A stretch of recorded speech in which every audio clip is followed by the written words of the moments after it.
In the early morning hours of January 3, 2026, U.S. forces executed the most dramatic military operation in Latin America since the 1989 Panama invasion. President Nicolás Maduro and his wife Cilia Flores were captured at their residence within the Fort Tiuna military installation in Caracas and transported to New York to face criminal charges. As explosions echoed through the Venezuelan capital around 2 a.m. local time, the world watched a regime fall. But while Maduro sits in custody, a more urgent question is emerging in intelligence circles. Where is the money? For years, Maduro and his inner circle systematically looted Venezuela. Not just millions, but tens of billions in oil revenue, gold reserves, and state assets. According to sources with direct knowledge of the operation, much of this wealth was converted into cryptocurrency and precious metals, creating a shadow financial architecture that kept the regime alive under crushing U.S. sanctions. The scale of this operation is staggering. Intelligence estimates suggest that the Maduro regime may control as much as $60 billion in Bitcoin, plus billions more in gold and silver scattered across Turkish refineries, Emirati vaults, and cold storage wallets beyond the reach of any government. The man at the center of this web is not in custody. His name is Alex Saab, a Colombian businessman of Lebanese descent who allegedly orchestrated the conversion of Venezuela's stolen wealth into untraceable assets. And he may be the only person on Earth who knows how to access it all. Let me walk you through the numbers, because the scale of Venezuela's resource extraction tells a remarkable story. In 2018 alone, as Venezuela's economic crisis deepened and U.S. sanctions tightened, the country exported 73.2 tons of gold. That's roughly $2.7 billion at 2018 prices. But here's what makes this significant. That gold didn't go to replenish the nation's dwindling foreign reserves or feed its starving population. It flowed to Turkey, where it was refined and sold. It flowed to the United Arab Emirates, where it entered the global market. And in April 2020, tons of Venezuelan gold were flown to Iran on Mahan Air as part of a gold for gasoline swap. At least 86% of Venezuela's gold production during this period was produced illegally, according to a 2025 report by the Financial Accountability and Corporate Transparency Coalition. Approximately 70% of what was produced, valued at more than $4.4 billion in 2021 alone, was smuggled and laundered internationally through shell companies and opaque supply chains. The operations were often controlled by military elites, guerrilla groups, and transnational gangs who exploited the Orinoco mining arc, a vast territory encompassing approximately 12% of Venezuela's landmass in the south. What happened to all this gold? Sources familiar with the operation describe a systematic effort to convert gold proceeds into cryptocurrency through Turkish and Emirati intermediaries, then move the assets through mixers and cold wallets beyond the reach of Western enforcement. The timing was extraordinarily advantageous. Venezuela began moving gold in earnest in 2018, when Bitcoin traded between $3,000 and $10,000. By the time Bitcoin peaked at $69,000 in November 2021, any holdings accumulated in those early years had multiplied by a factor of 7 to 20. If the regime converted even $3 billion in gold proceeds to Bitcoin at an average price of $5,000, those holdings would be worth approximately $40 billion today. Add in the continued gold exports, oil revenue converted to Tether, and other cryptocurrency operations, and you approach the $60 billion figure that intelligence sources are now discussing. But the gold story has another chapter, one that predates Maduro's cryptocurrency empire. In 2019, Venezuela attempted to withdraw approximately 31 tons of gold, valued at around $1.2 billion, from the Bank of England's vaults. The bank refused. The excuse was political. The British government had recognized Juan Guaidó as Venezuela's interim president following his self-proclamation in January 2019, so the bank claimed it could not hand over the gold to the Central Bank of Venezuela, which was accountable to the Maduro government. According to declassified documents and diaries from former British Foreign Office Minister Alan Duncan, the decision wasn't spontaneous. Former U.S. National Security Advisor John Bolton later revealed that then Foreign Secretary Jeremy Hunt was delighted to help with Washington's destabilization campaign in Venezuela, specifically by freezing Venezuelan gold deposits in the Bank of England. Duncan's diary entry from January 25, 2019, records a phone call with then Bank of England Governor Mark Carney. "I tell Carney that I fully appreciate that, although it's a decision for the bank, he needs a measure of political air cover from us." The legal basis for this freeze was always questionable. The Bank of England's directors were uneasy about the legal implications of freezing a foreign state's assets. But the Foreign Office provided the political cover, and the gold remained frozen. 4 years of legal battles followed, with Venezuela's central bank arguing for the return of assets now valued at approximately $1.8 billion at current gold prices. The Venezuelan government had even committed to selling the gold and channeling funds through the United Nations Development Program to boost the country's COVID-19 response. But British courts continued the freeze. Then, in December 2022, Venezuela's opposition parties voted to remove Guaido as interim president and dissolve his parallel government. The British government acknowledged it no longer recognized Guaido. The legal argument for freezing the gold essentially disintegrated. Yet, as of Maduro's capture on January 3, 2026, that gold remains in London vaults. The question now is simple. Does it flow to the new Venezuelan government that the U.S. intends to install, or does it remain frozen indefinitely? While gold dominated the headlines, silver played a quieter but significant role in Venezuela's resource extraction. Venezuela's silver production peaked at 1,675 metric tons in 2016, according to data from the global economy. By 2020, production had collapsed to 480 metric tons, a decline that mirrors the broader economic catastrophe that devastated the country under Maduro's rule. Unlike gold, silver never became a major component of Venezuela's sanctions-busting schemes, primarily because the logistics were different. Silver is bulkier, harder to refine discreetly, and the premium margins weren't as attractive for the kind of high-value, low-volume operations that Alex Saab and his network preferred. However, silver did flow out of Venezuela through similar channels, often mixed with gold shipments or as part of broader mineral exports to China and Turkey. What makes the current moment significant for precious metals markets isn't just Venezuela's past production, but what happens next. Venezuela holds the world's largest proven oil reserves, estimated at over 300 billion barrels, and possesses significant deposits of gold, nickel, copper, and other critical minerals. The country's geological endowment extends far beyond oil. The Guayana Shield in southern Venezuela contains Latin America's largest gold reserves and notable occurrences of rare earth elements, including coltan and thorium-bearing minerals. As geopolitical tensions surrounding the U.S. capture of Maduro escalated this week, gold and silver prices surged to new records.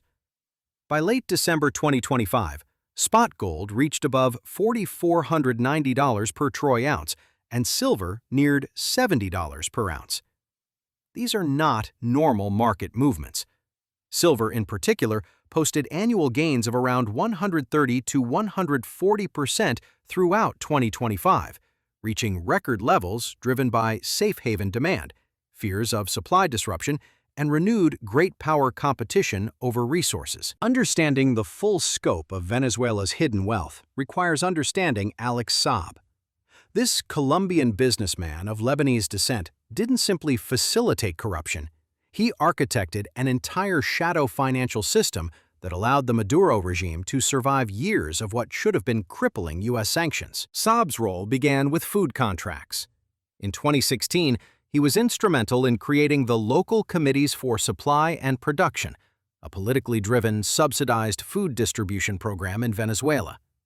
U.S. prosecutors alleged that Saab and his partner siphoned off $350 million from Venezuelan government deals, using a web of shell companies to funnel money into accounts worldwide.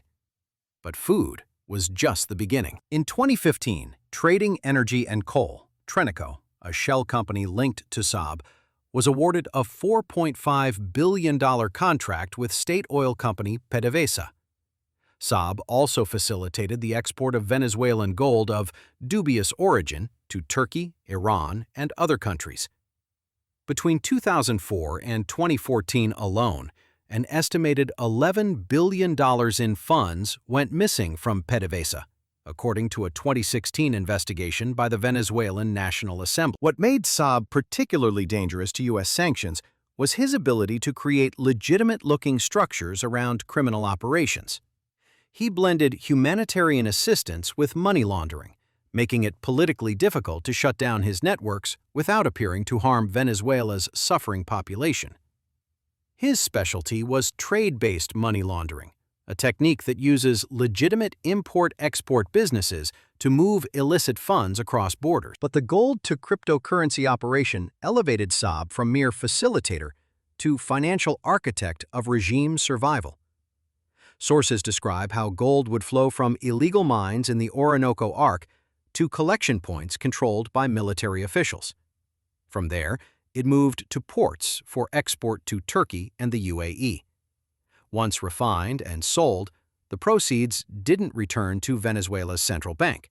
Instead, they were converted to Bitcoin and other cryptocurrencies through exchanges in Dubai and Istanbul, then moved through mixers, software that obscures the origin of cryptocurrency transactions, before landing in cold wallets, offline storage devices beyond the reach of any government or exchange. What Washington didn't know until recently was that Saab had been a DEA informant since 2016, even as he built Maduro's shadow financial empire.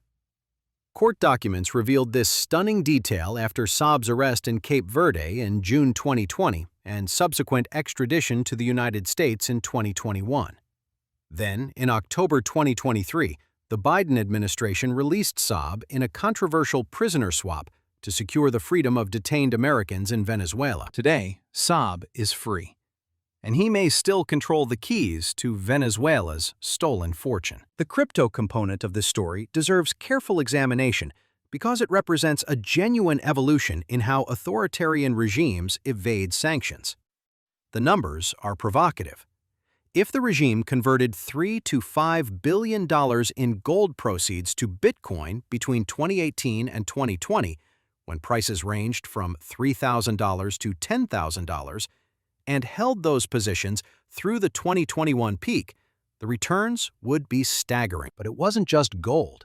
By December 2025, PDVSA was collecting 80% of its oil revenue in USDT, Tether, a stablecoin pegged to the US dollar. The PDVSA crypto corruption scandal revealed that Saab's partner, Alvaro Pulido, used Tether-based settlement systems to divert billions in oil sale proceeds. This created a parallel financial system where Venezuelan oil could be sold to Chinese refineries, payment made in cryptocurrency, and funds moved through multiple wallets before landing in accounts controlled by regime insiders. The beauty of this system, from the regime's perspective, was its resilience. Traditional banking relies on correspondent relationships, swift messaging, and compliance with sanctions lists. Freeze someone out of the banking system, and they can't move money. But cryptocurrency operates on distributed ledgers. There's no central authority to appeal to, no account to freeze, no transaction to block. If you control the private keys to a wallet, you control the assets, regardless of what any government says. Of course, cryptocurrency isn't truly anonymous. Blockchain analysis can trace transactions.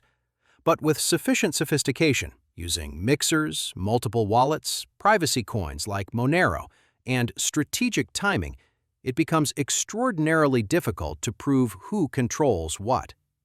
And proving control is different from seizing assets. Without the private keys, the Bitcoin might as well not exist. This is why the $60 billion figure matters, even if unverified. It represents a worst-case scenario for U.S. policymakers, a deposed dictator's inner circle controlling a fortune larger than many countries' GDP, accessible from anywhere with an internet connection, beyond the reach of sanctions, asset freezes, or legal judgment. What happens to the metals now? With Maduro in custody, the immediate question facing U.S. and international policymakers is what becomes of Venezuela's legitimate and illegitimate precious metal holdings. Let me break this down by category. The Bank of England gold. This is the simplest case legally, though politically fraught.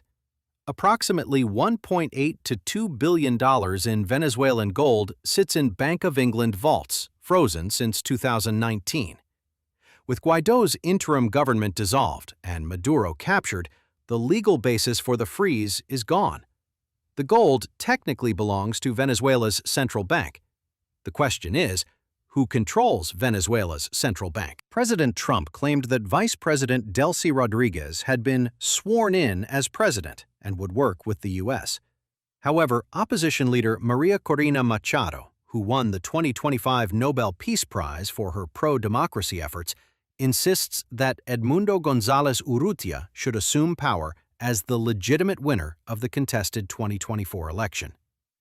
Venezuela's Supreme Court has ordered Rodriguez to assume presidential powers due to Maduro's material and temporary impossibility to exercise his functions. This creates a classic succession dispute, and until it's resolved, expect that gold to remain exactly where it is. Future production. Venezuela holds Latin America's largest gold reserves and ranks among the top global holders of iron ore and bauxite. President Trump announced that very large United States oil companies, the biggest anywhere in the world, would go into Venezuela, spend billions rebuilding infrastructure, and start making money for the country. This signals U.S. corporate interest in not just oil, but broader resource extraction. However, any major involvement in Venezuela's mining and oil sectors would require years of investment to materialize. The infrastructure is severely degraded after decades of underinvestment. Nationwide power outages regularly disrupt industry.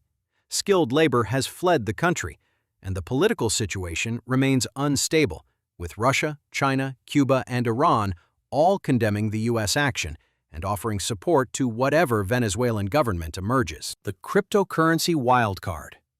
This is where things get genuinely unpredictable. If U.S. prosecutors can prove that specific Bitcoin wallets contain proceeds from Venezuelan corruption, they can seek judicial orders for their seizure. But enforcement is the problem. Cryptocurrency isn't like a bank account you can freeze with a court order. You need the private keys.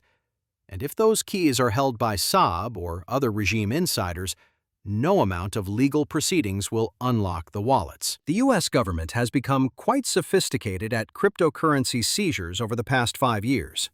They've recovered billions from ransomware operators, dark web markets, and other criminal enterprises. But those cases often involved mistakes by the criminals, reusing addresses, converting to fiat currency through traceable exchanges, or poor operational security. The Maduro regime's crypto operation, if managed by someone as capable as Saab, likely avoided those elementary errors. For precious metals investors and market observers, the Venezuela situation creates several dynamics worth understanding. First, geopolitical instability drives safe haven demand. When the U.S. conducts military operations in a country with the world's largest oil reserves, investors flee to assets that aren't tied to any single government. Gold and silver fit that profile perfectly. Second, the Venezuela story highlights resource nationalism and supply chain vulnerability. China has been making strategic inroads across South America, securing access to rare minerals and building trade relationships. Now, China watches the U.S. reassert itself forcefully. This great power competition over resources adds a risk premium to commodity prices. Markets are pricing in not just current supply and demand, but the possibility that access to strategic materials could be disrupted by political or military action. Third, the gold freeze in London sends a signal to every central bank and sovereign wealth fund holding reserves in Western financial centers. Your assets are only yours until they're not. Political decisions can override legal rights. This isn't new. Russian assets were frozen following the Ukraine invasion, but the Venezuela case is particularly stark because the freeze predated any invasion, any war, any clear violation of international law.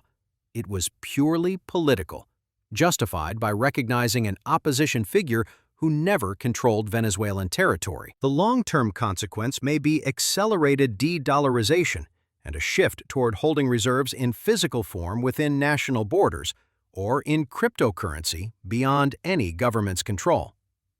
Gold held in New York, London, or Zurich is vulnerable to political freeze.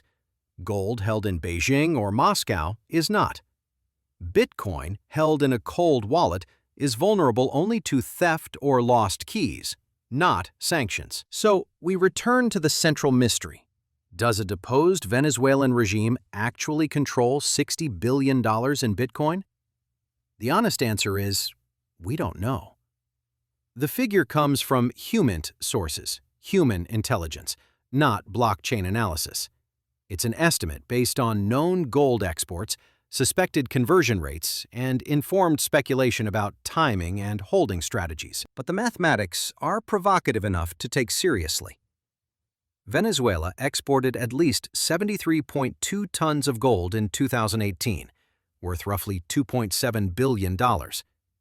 Additional exports likely occurred in 2019 and 2020 before production crashed.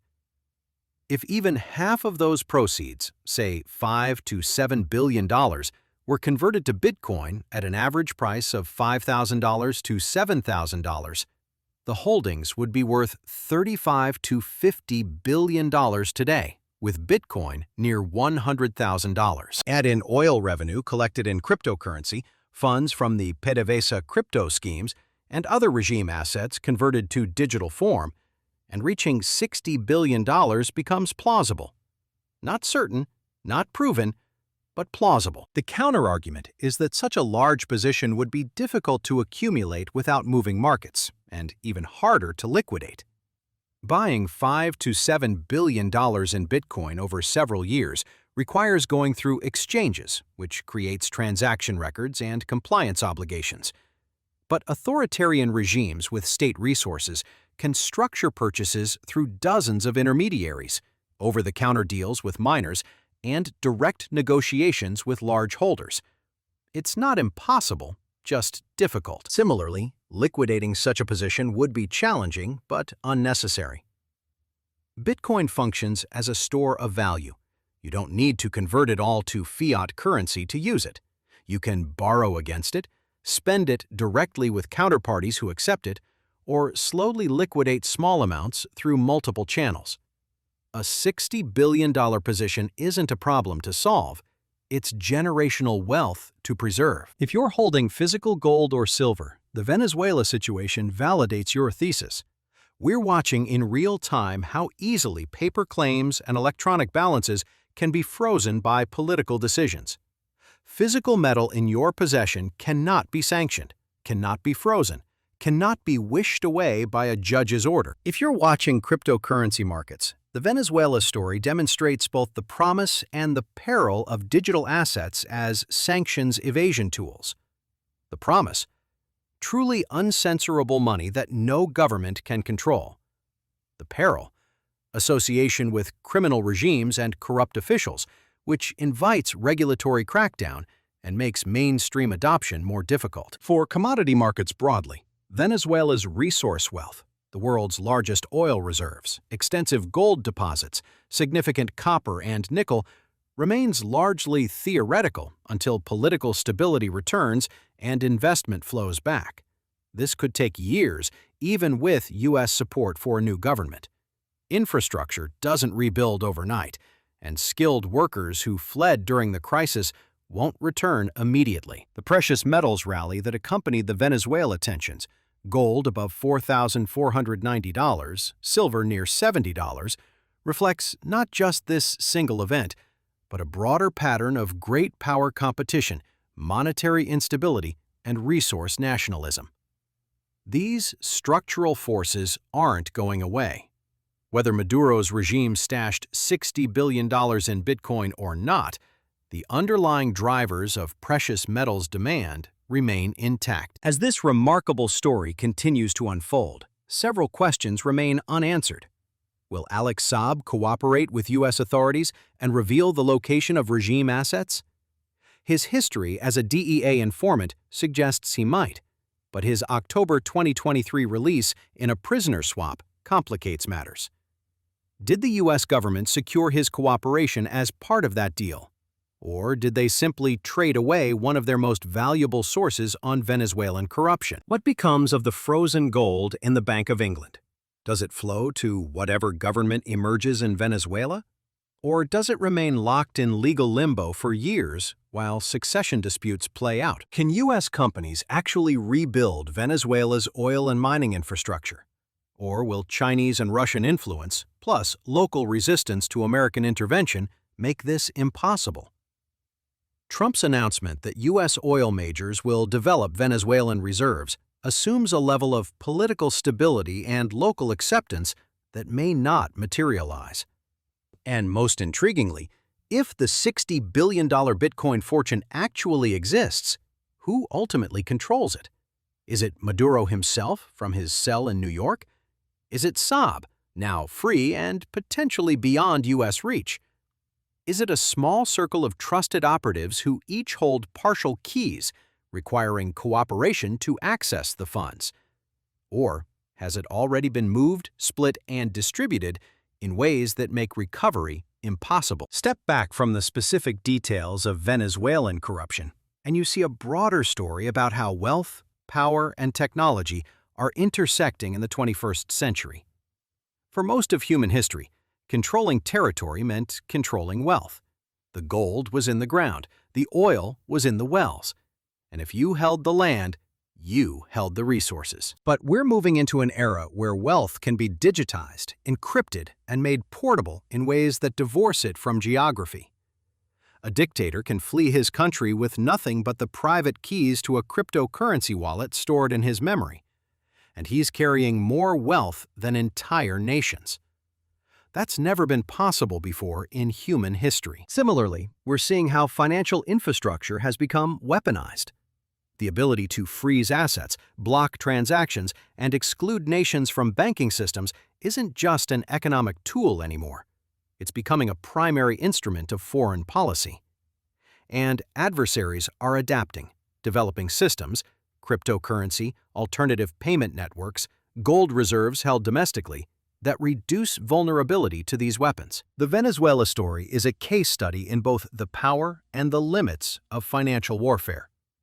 U.S. sanctions devastated Venezuela's economy, contributing to a collapse that saw GDP fall by 80% and millions flee as economic migrants. The sanctions achieved the stated goal of inflicting economic pain. What they didn't achieve was regime change, at least not through economic pressure alone. That required military action. And even after military action and Maduro's capture, the economic consequences of his regime, the stolen billions, the converted gold, the cryptocurrency holdings, persist beyond his ability to access them. The wealth was successfully hidden, successfully laundered, and may remain successfully beyond recovery. This is the new reality of great power competition and authoritarian resilience in a digital age. The United States can remove a dictator from power, but removing his stolen fortune from circulation is a much harder problem. And as long as that fortune exists, funding networks, bribing officials, and maintaining influence remains possible, even without formal state power. The immediate future holds several key dates and decisions. U.S. prosecutors will proceed with their case against Maduro and his wife on narco-terrorism, drug trafficking, and money laundering charges in the Southern District of New York. The evidence will either support or undermine the narrative that has justified U.S. action. Venezuelan politics will determine who controls the government and, by extension, who has claim to frozen assets and future resource revenues. This could be resolved quickly if various factions unite behind a single leader, or it could become a protracted struggle that leaves the country in chaos for years. International reaction will shape what's possible.